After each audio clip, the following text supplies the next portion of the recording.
नमस्कार, मैं वीणा मिश्रा आज आपके सामने धर्मवीर भारती द्वारा रचित काले मेघा पानी दे के द्वितीय भाग के साथ प्रस्तुत हूँ।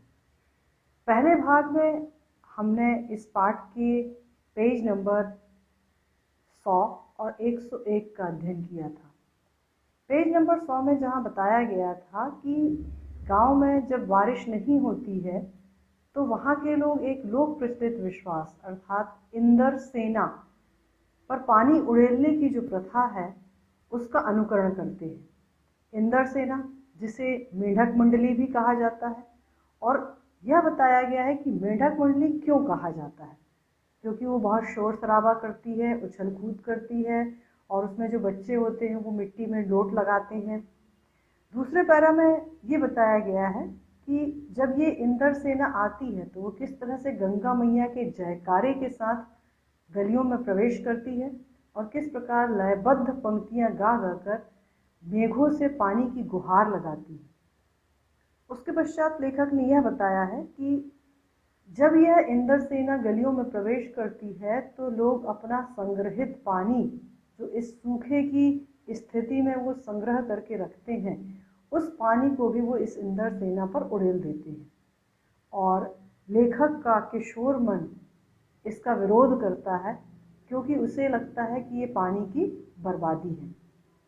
इसी तरह पेज नंबर 101 में लेखक ने बताया है कि शहरों की तुलना में गांव की हालत इस सूखे के समय और भी बदतर कैसे हो जाती है।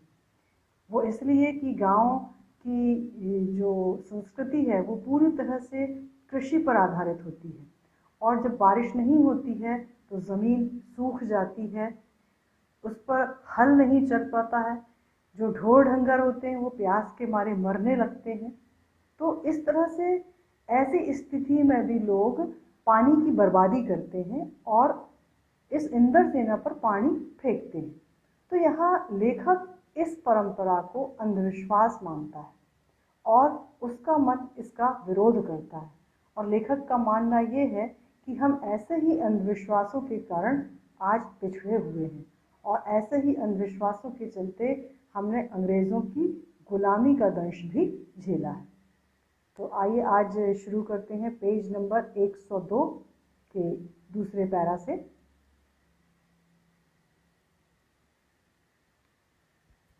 पाठन से शुरू करते हैं। मैं असल में था तो इन्हीं मेढक मंडली वालों की उम्र का, पर कुछ तो बचपन के आर्य समाजी संस्कार थे और एक कुमार सुधार सभा कायम हुई थी, उसका उपमंत्री बना दिया गया था। सो समाज सुधार का जोश कुछ ज्यादा ही था। अंधविश्वासों के खिलाफ तो तरकश में तीर रखकर घूमता रहता था, मगर मुश्किल यह थी कि मुझे अपने बचपन में जिससे सबसे ज्यादा प्यार मिला वे थी जीजी।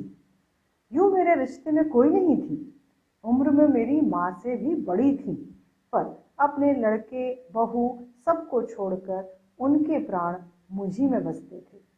और वे थी उन तमाम रीति रिवाजों, तीज त्योहारों, पूजा अनुष्ठानों की खान जिन्हें कुमार सुधार सभा का यह उपमंत्री अंधविश्वास कहता था और उन्हें जड़ से उखाड़ फेंकना चाहता था।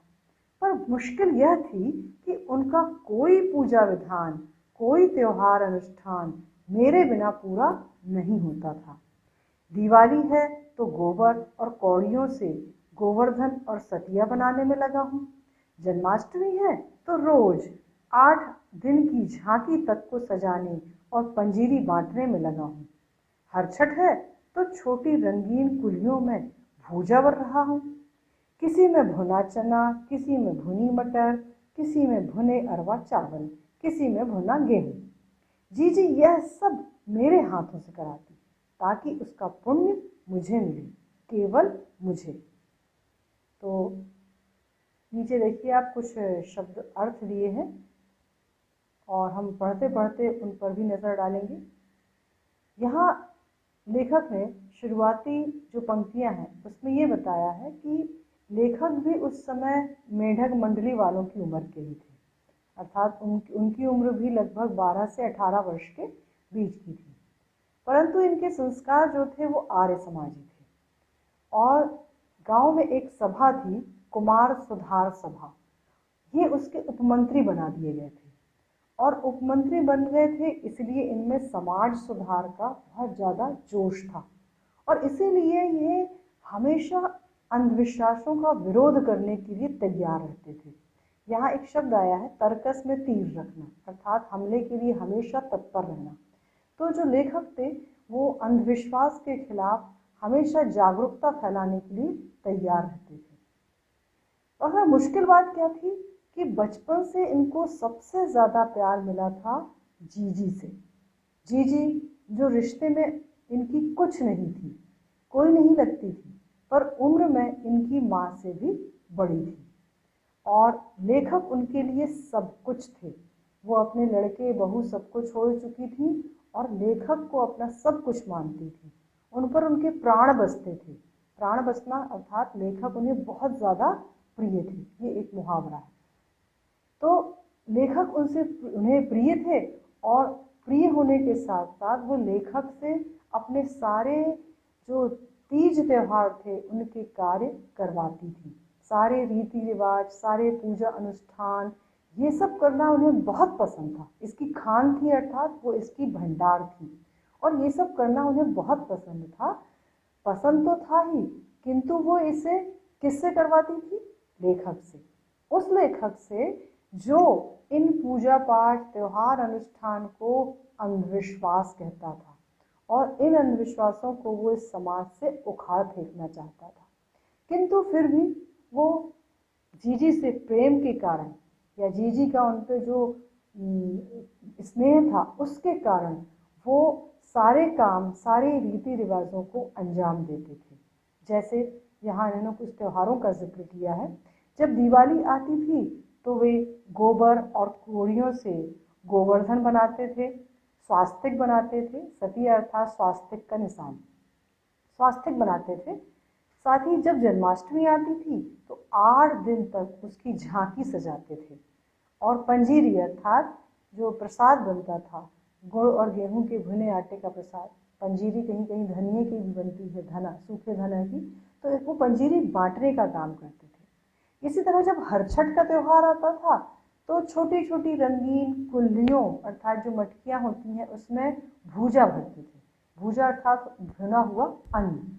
उस भुने हुए भुने अन्न के अंतर्गत आता था भुना चना, भुनी मटर, या भुने अरवा चावल। अब अरवा चावल वो होता है जो बिना उबाले धान से निकाला जाता है। तो इन सबको उसमें भरने का काम करता था, और जीजी ये सारे काम लेखक से ही करवाती थी। और इसका कारण ये था कि वे चाहती थी कि इन सारे पूजा अनुष्ठानों का पुण्य लेखक को मिले। तो ये 2 पैरा हमें बताते हैं कि लेखक जो उपमंत्री हैं किसके? कुमार सुधार सभा के, और इसी कारण वो अंधविश्वासों का विरोध करते हैं।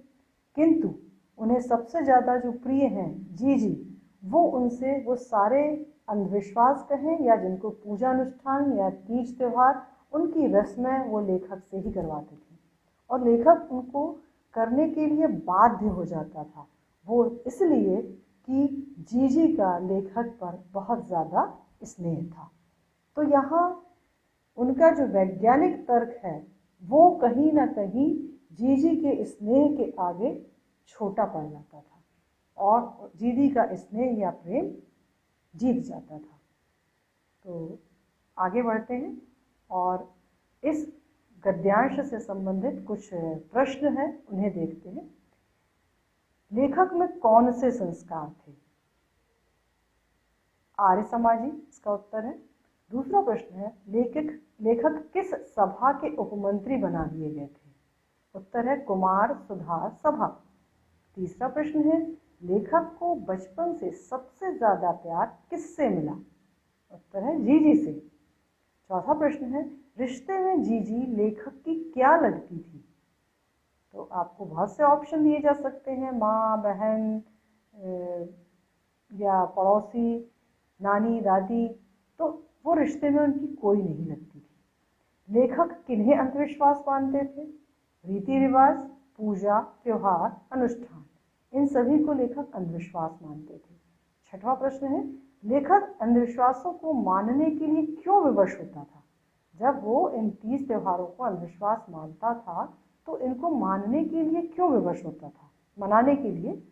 तो इसका उत्तर यह है कि जीजी तमाम रीति रिवाज, तीज त्योहार, पूजा अनुष्ठानों को मानती थी तथा वे इन सब के विधि विधान लेखक से पूरा करवाती थी और वो लेखक को बहुत चाहती थी। इस कारण लेखक भी इन अंधविश्वासों को मानने के लिए विवश हो जाते थे। सातवां प्रश्न है, अंधविश्वासों के खिलाफ तर्कस में तीर रखकर घूमने का क्या आशय है? तो अंधविश्वासों के खिलाफ तर्कस में तीर रखकर घूमने का आशय है कि अंधविश्वासों के खिलाफ जन जागृति फैलाते हुए उन्हें समाप्त करने का प्रयास करना, जो युवा लेखक करते थे। और जैसा हमने इसके शिक्षण बिंदु में चर्चा की थी कि हम इसमें इस बारे में भी चर्चा करेंगे कि समाज की बुराइयों को खत्म करने के लिए युवाओं का बहुत बड़ा योगदान होता है। यदि हमारे देश के युवा चाहें तो वो देश के विकास में इस तरह से अपना पूरा योगदान दे सकते हैं कि वो पुरानी उन रूढ़ियों को, उन प्रथाओं को खत्म करें जो हमारे समाज के लिए हानिकारक है। तो इस दृष्टि से युवा हमारे देश के लिए बहुत बड़ा योगदान दे सकते हैं। प्रश्न 8 है, जीजी लेखक के हाथों सब क्यों करवाती थी? तो उत्तर है कि वे चाहती थी कि लेखक को इसका पुण्य मिले, इसलिए वो लेखक के हाथों सारे विधि विधान संपन्न करवाती थी। आइए अब आगे बढ़ते हैं पेज नंबर 102 के तीसरे पैरा की तरफ। लेकिन इस बार मैंने साफ इनकार कर दिया।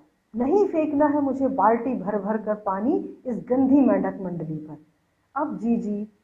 जब जीजी बाल्टी भर कर पानी ले गई, उनके बूढ़े पांव डगमगा रहे थे, हाथ कांप रहे थे। तब भी मैं अलग मुंह फुलाए खड़ा रहा। शाम को उन्होंने लड्डू मठरी खाने को दिए तो मैंने उन्हें हाथ से अलग खिसका दिया, मुंह फेर कर बैठ गया। जीजी से बोला भी नहीं। पहले वे भी तमतमाई, लेकिन ज्यादा देर तक उनसे गुस्सा नहीं रहा गया। पास आकर मेरा सर अपनी गोद में लेकर बोली, देख भैया, रूठ मत, मेरी बात सुन। यह सब अंधविश्वास नहीं है। हम इन्हें पानी नहीं देंगे तो इंद्र भगवान हमें पानी कैसे देंगे? मैं कुछ नहीं बोला। फिर जीजी बोली, तू इसे पानी की बर्बादी समझता है, पर यह बर्बादी नहीं है, यह पानी का अर्घ्य चढ़ाते हैं।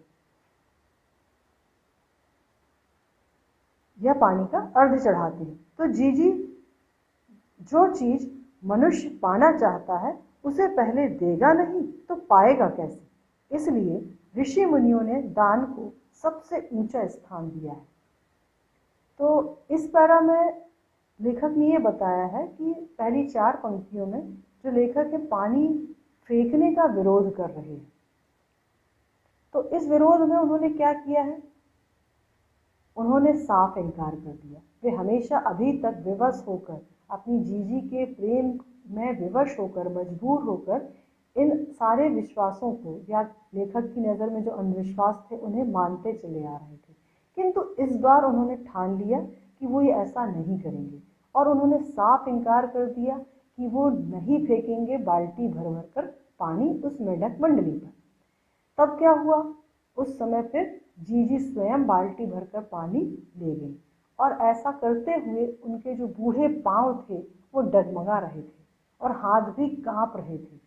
फिर भी लेखक ने अपनी दया उन पर नहीं दिखाई। वो क्या किए? मुंह फुलाए खड़े रहे। अर्थात मुंह फुलाना ये मुहावरा है, उसका मतलब है नाराजगी व्यक्त करना। तो वो अपनी नाराजगी दिखाते रहे। इसी तरह नाराजगी में ही शाम हो गई और शाम को जीजी ने क्या किया? उनको मनाने के लिए उन्हें लड्डू मठरी दिए। तो लड्डू मठरी को भी उन्होंने एक तरफ खिसका दिया और मुंह फेर कर, अर्थात वही नाराजगी दिखाते हुए बैठे रहे। जीजी से बात भी नहीं की। तो जीजी पहले तो गुस्सा करती है, उसके बाद वो ज़्यादा देर उनसे गुस्सा नहीं रह पाती थी, इसलिए फिर वो स्नेह प्रकट करते हुए उनसे बोलती हैं कि बेटा या भैया रूठो मत, ये सब अंधविश्वास नहीं है। क्योंकि जीजी का मानना था कि इंद्र भगवान को जब हम पानी देंगे तभी हमें वे वापस पानी देंगे। इसको उन्होंने पानी, मेंढक मंडली पर पानी फेंकने को उन्होंने अर्घ्य चढ़ाना कहा है। अर्घ्य आप समझ सकते हैं, आप अक्सर देखते होंगे घर में जो बड़े बुजुर्ग हैं या आपके माता पिता हैं, वो प्रातःकाल पूजा के समय सूर्य देवता को अर्घ्य चढ़ाते हैं।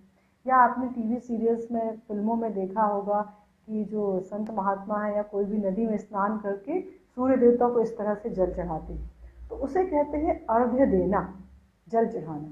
तो यहाँ भी जो जीजी हैं, उनका कहना है कि मेंढक मंडली पर जो पानी फेंका जाता है वो एक तरह से इंद्र देवता को जल चढ़ाने के समान है।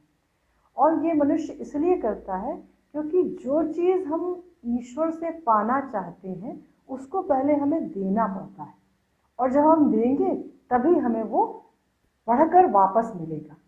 और फिर उन्होंने ऋषि मुनियों का एक उदाहरण दिया है, या ऋषि मुनियों के माध्यम से तर्क दिया है कि ऋषि मुनियों ने भी दान को सबसे ऊंचा स्थान दिया है।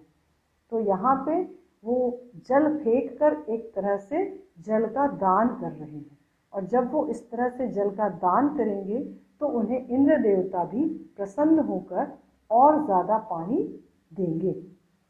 अब यहाँ जो लेखक है वो इसका विरोध करते हैं, और विरोध करते हुए कहते हैं, ऋषि मुनियों को काहे बदनाम करती हो जीजी? क्या उन्होंने कहा था कि जब आदमी बूंद बूंद पानी को तरसे तब पानी कीचड़ में बहा हो?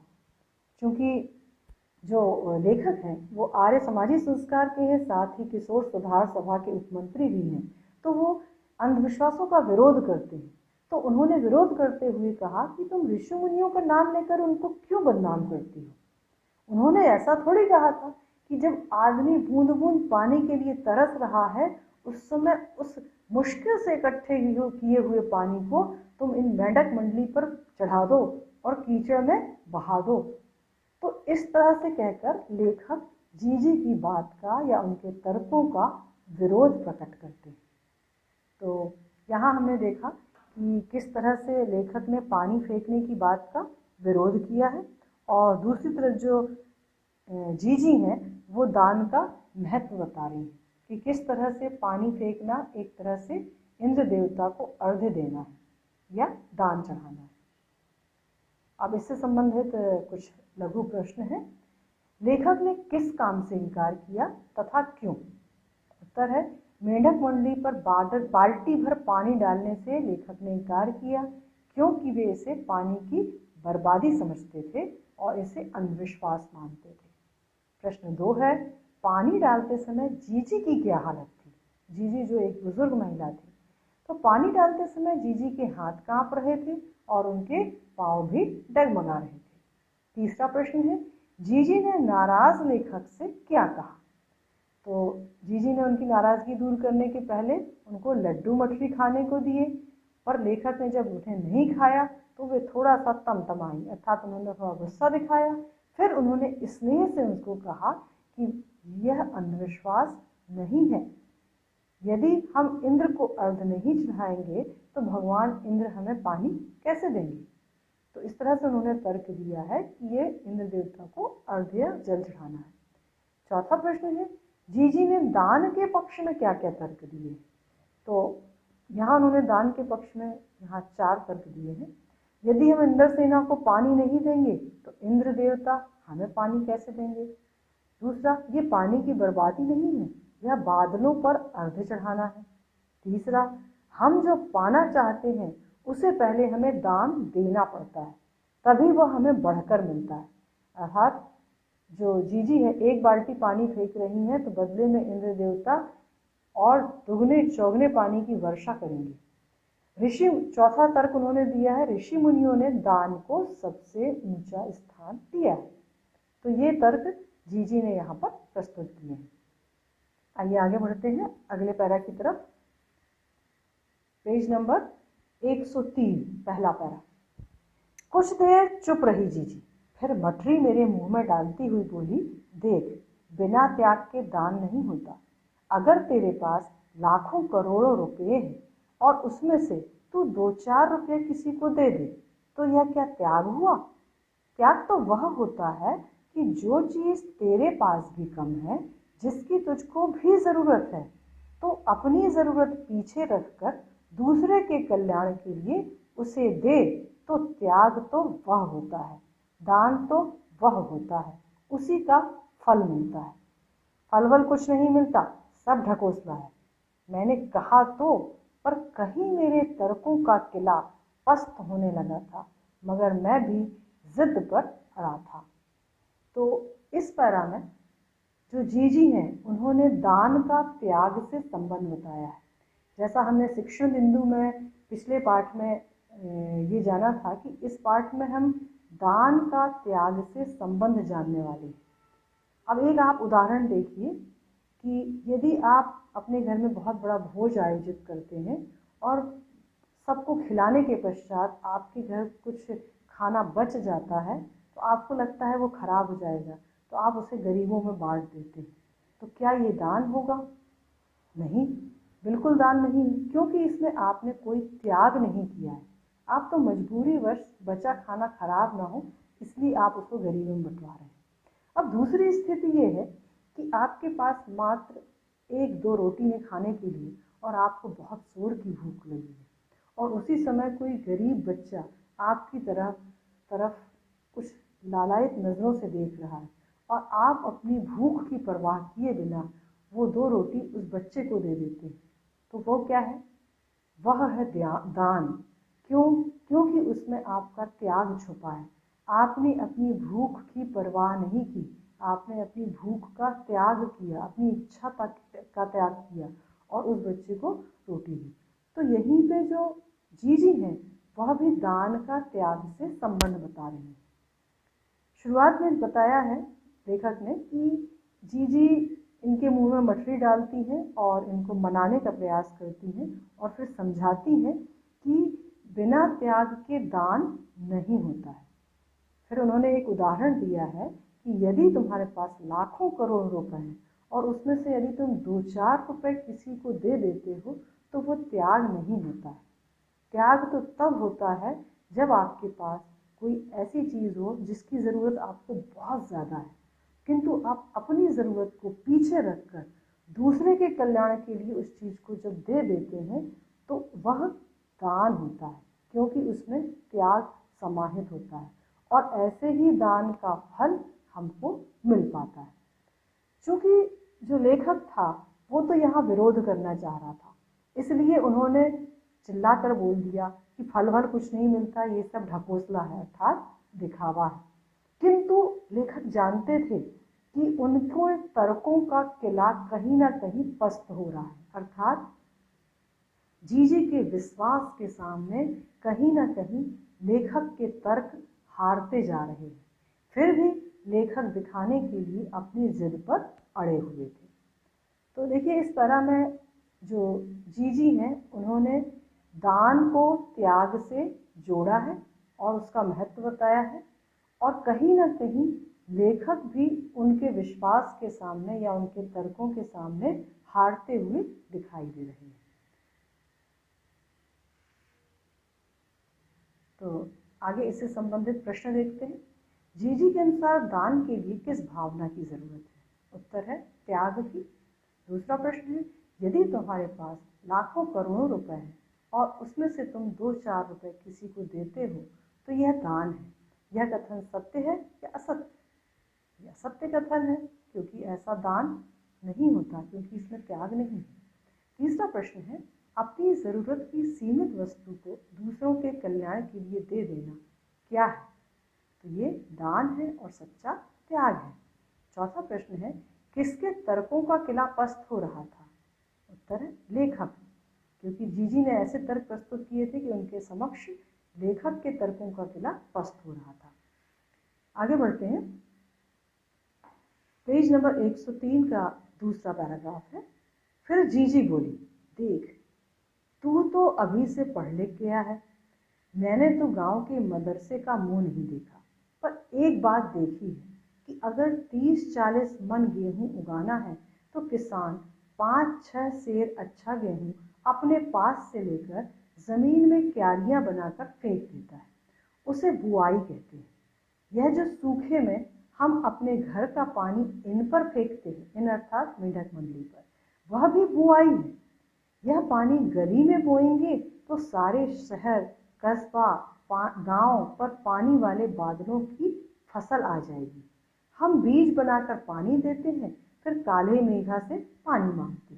सब ऋषि मुनि कह गए हैं कि पहले खुद दो, तब देवता तुम्हें चौगुना अठगुना करके लौटाएंगे। भैया, यह तो हर आदमी का आचरण है, जिससे सबका आचरण बनता है। यथा राजा तथा प्रजा।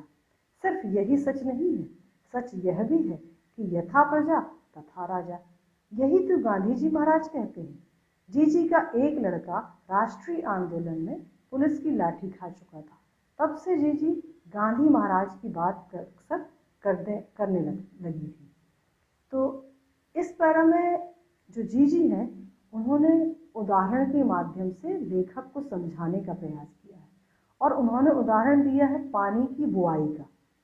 उन्होंने यहाँ बताया है कि उन्होंने सबसे पहले तो लेखक को बनाने का प्रयास करते हुए बताया कि बच्चे, तुम तो पढ़े लिखे हो, मैं तो विद्यालय नहीं गई हूँ, मदरसा अर्थात विद्यालय। फिर उन्होंने एक उदाहरण दिया है जिससे लेखक आसानी से समझ सके, उनके तर्कों को, उनकी बात को समझ सके। उन्होंने उदाहरण दिया है किसान का, कि किसान जब 30-40 मन गेहूँ उगाना चाहता है तो उसे क्या करना पड़ता है। उसे अपने पास से 5-6 सेर अच्छा गेहूँ अर्थात अच्छी क्वालिटी का गेहूँ जमीन की क्यारियों में फेंकना पड़ता है। जब वो अच्छी क्वालिटी का कुछ गेहूँ अपने पास से फेंकेगा तो वो कहलाता है बुआई, और उसके बाद ही उसको बदले में बहुत सारा 30-40 मन गेहूँ मिल पाता है। तो इसी तरह उन्होंने बोला कि इस सूखे की स्थिति में, जब सूखा पड़ा हुआ है, घर में पानी का अभाव है, और यदि हम पानी चाहते हैं, बहुत सारा पानी चाहते हैं, तो हमको थोड़ा अच्छा पानी तो बोना पड़ेगा ना। तो यदि हम अच्छा पानी, खूब सारी बारिश चाहते हैं, तो हमें थोड़ा सा पानी इस मेंढक मंडली पर फेंकना पड़ेगा। तभी सारे शहर में, कस्बे में, गांव में बादल बरसेंगे और पानी की फसल आएगी। तो इस प्रकार से जीजी के अनुसार मेंढक मंडली पर पानी फेंकना एक तरह से पानी की बुआई करना है।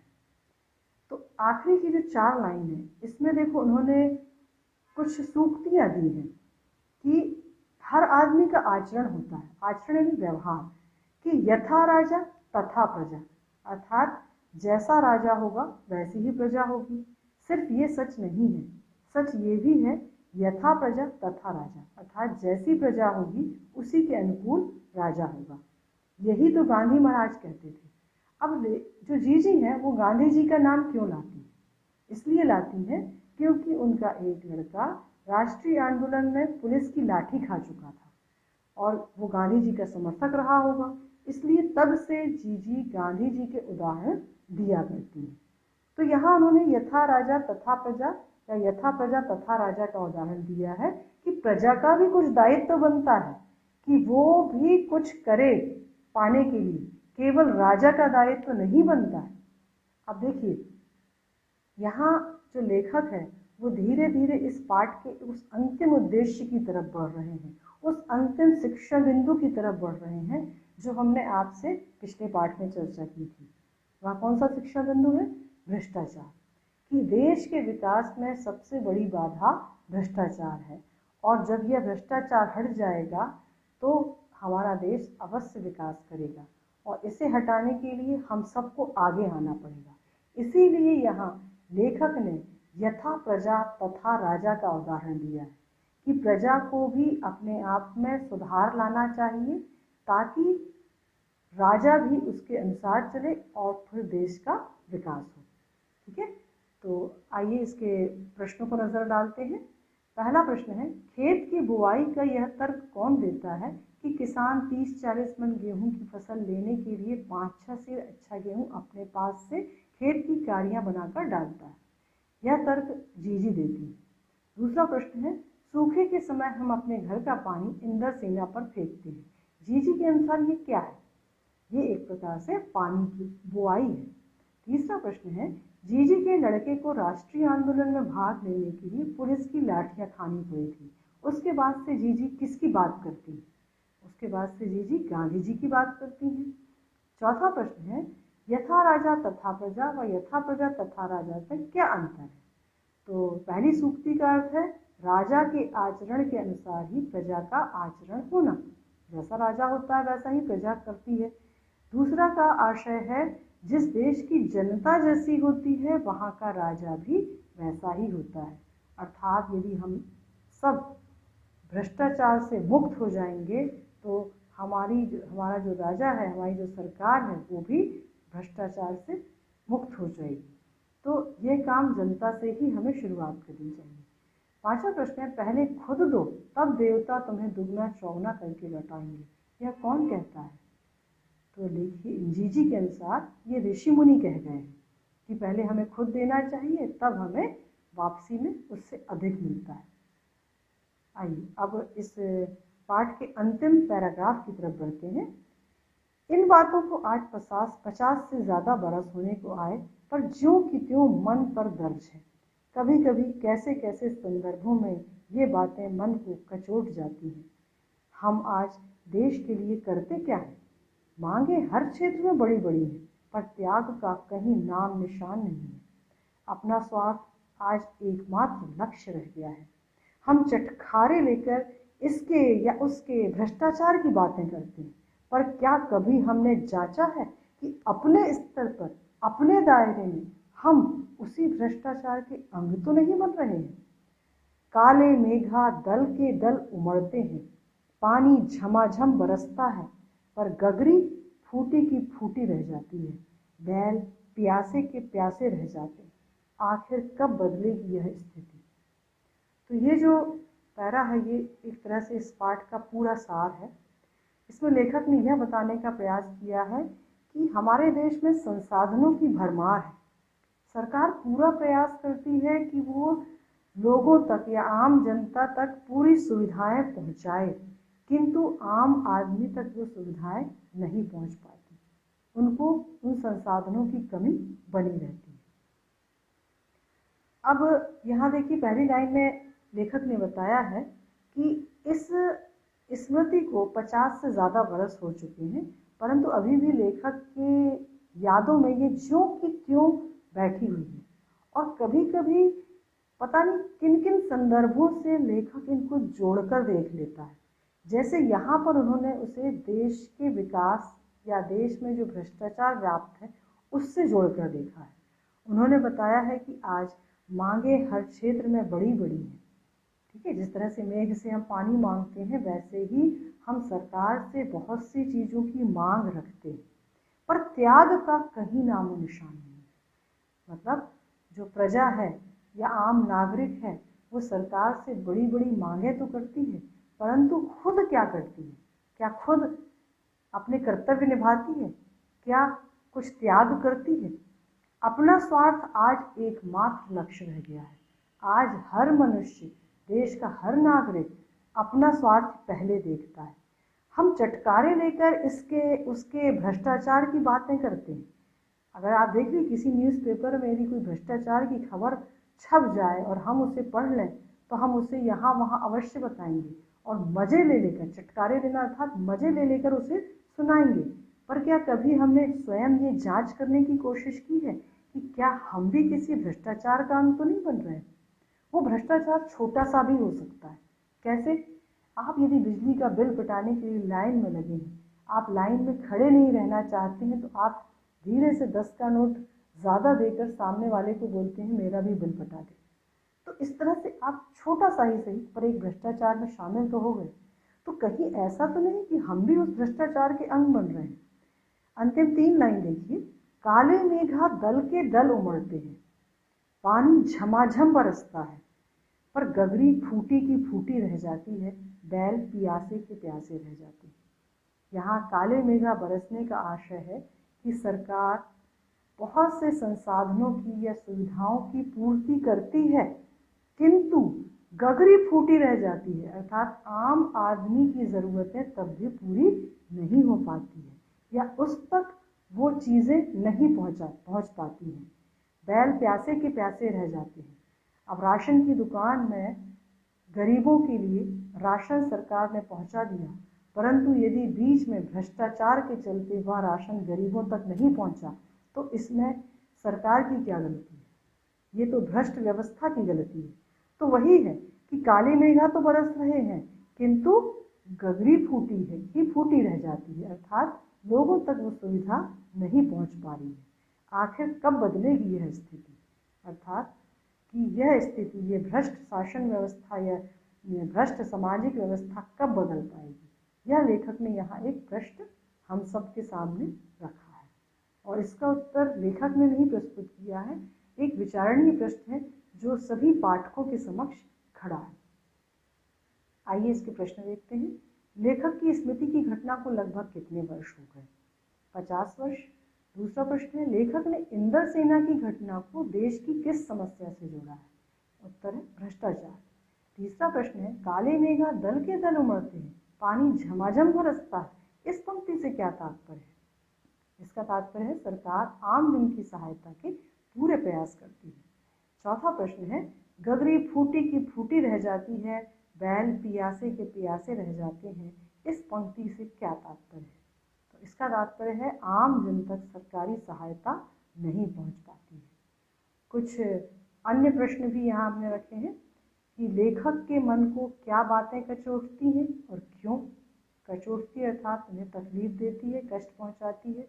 उन्हें ये बात कष्ट पहुंचाती है कि आज हम बड़ी बड़ी मांग करते हैं अपने स्वार्थ से संबंधित, किंतु क्या हम उसके हिसाब से त्याग भी करते हैं या अपने कर्तव्य भी निभाते हैं? दूसरा प्रश्न है, गगरी और बैल के माध्यम से लेखक क्या कहना चाहते हैं? तो लेखक ये कहना चाहते हैं कि हमारे देश में संसाधनों की कमी नहीं है, परंतु भ्रष्टाचार के कारण वे साधन लोगों के पास तक नहीं पहुंच पाते हैं और इससे देश की जनता की ज़रूरतें पूरी नहीं हो पाती। तीसरा प्रश्न है, भ्रष्टाचार की चर्चा करते समय क्या आवश्यक है और क्यों? उत्तर है, भ्रष्टाचार की चर्चा करते समय यह आवश्यक है कि हम ध्यान रखें कि कहीं हम स्वयं किसी रूप में इस भ्रष्टाचार में लिप्त तो नहीं हो रहे हैं। चौथा प्रश्न है, आखिर कब बदलेगी यह स्थिति? आपके विचार से यह स्थिति कब और कैसे बदल सकती है? तो हमारे विचार से जब समाज और सरकार इसे बदलने की दृढ़ इच्छा शक्ति सब में जब जागृत हो जाएगी तब यह भ्रष्टाचार दूर हो जाएगा। दूसरी चीज़, लोग स्वार्थ और भ्रष्टाचार से जब दूरी बना लेंगे तब यह भ्रष्टाचार अवश्य खत्म हो जाएगा। तो इस तरह से हमने देखा कि हमने इस पाठ में जितने शिक्षण बिंदु थे सबको समझा। एक तो लोक प्रचलित विश्वास, तो यहाँ पे लेखक उन विश्वासों को मानने को बाध्य है क्योंकि विज्ञान के तर्कों के आगे कहीं ना कहीं जीजी का जो प्रेम था वो हावी हो रहा था। ठीक है, तो कहीं कहीं प्रेम रस ज़्यादा असरदायक होता है। दूसरी चीज़, यहाँ हमने देखा कि युवा वर्ग चाहे तो वो बुरी परंपराओं को या रूढ़ियों को बदलने में या जन जागरूकता लाने में सक्षम हो सकता है। अगली चीज़ हमने देखी कि दान वही फलीभूत होता है जिसमें त्याग होता है। और अगली चीज़ हमने यहाँ देखी कि भ्रष्टाचार जब हम खत्म कर पाएंगे तभी हम देश के विकास में सहयोगी बन पाएंगे। तो इस तरह से हमने इस पाठ के शिक्षण बिंदुओं को आज समझा है और उम्मीद है कि हम इसे अपने जीवन में भी लागू करेंगे। तो पाठ्य पुस्तक के प्रश्नोत्तर के साथ हम अगली कड़ी में पुनः प्रस्तुत होंगे। धन्यवाद।